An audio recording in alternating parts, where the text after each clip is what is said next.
here's your EOAlive weather forecast. Hope all of you great first day of winter. Gabe Curtis reporting on this December 21st, brought to you by Valley Insurance. We're now in downtown LeGrand with open enrollment through January 15th. Those highs have topped out into the low to mid 30s for much of us today, with that exception for warmest out towards Ontario and Burns right around 40 with that cold spot on the map, 19 in Pendleton. And out the door this evening into LeGrand, we're looking at a mix of clouds as conditions are dry, but there is ice and snow stuck to the roadways as Arctic air is now moving in, which will bring the coldest temperatures of the season so far for all of us tonight, with the exception for Burns, as I'm expecting that Arctic air will be more confined up towards our north, allowing for most, if not all, of Umatilla, Union, Baker, and Wallowa counties to drop below zero into the negative single digits, although slightly warmer out towards our south into the positive single digits, but nevertheless, it will be cold region-wide with some areas of fog developing. Heading into today on Thursday, much of us will be topping out into the teens for highs, with that exception for that warm spot 23 in John Day, that cold spot 6 in Pendleton, as I'm expecting clouds to be thickening up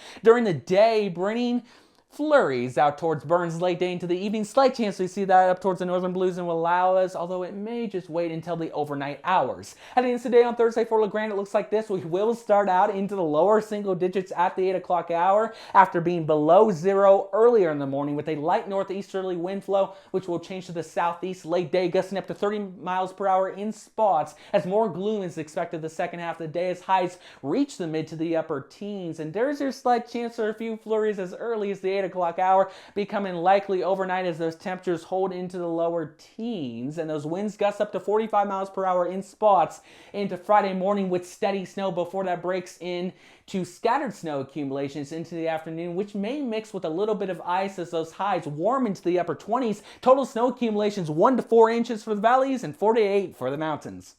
As we read my 7-day forecast, there will be a few flurries to start our Christmas Eve morning. Otherwise, much of the activity will hold off until late day into the evening, as I'm expecting a mix of ice and rain as those temperatures eventually get up into the upper 30s. There could be some snow mixing in, but overall, widespread snow accumulations would be over with by that point. You wake up Christmas Day morning, there could be a flurry or two.